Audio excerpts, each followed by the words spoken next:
এ জগতের সকল পাপীদের মাঝে আমি শ্রেষ্ঠ পাপী, যার ইচ্ছায় অনিচ্ছায় পাপের কোনো শেষ নাই। জেনা থেকে শুরু করে কবিরা অবধি সকল পাপ যেন আমার চেনা সঙ্গী।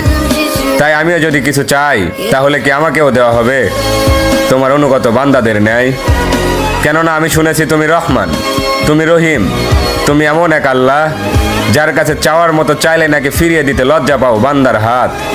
তাই এবার আমিও তোমার চরণে উৎসর্গ করে দিলাম আমার শান্তির ঘুমের নিশিরাত।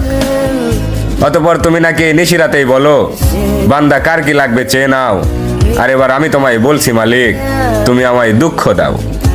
সুখে থাকলে হয়তো তোমায় ভুলে যেতে পারি, হতে পারি কারো কৃত দাস, কারণ আমি আদম সন্তান, পাপ করা আমাদের পুরনো অভ্যাস।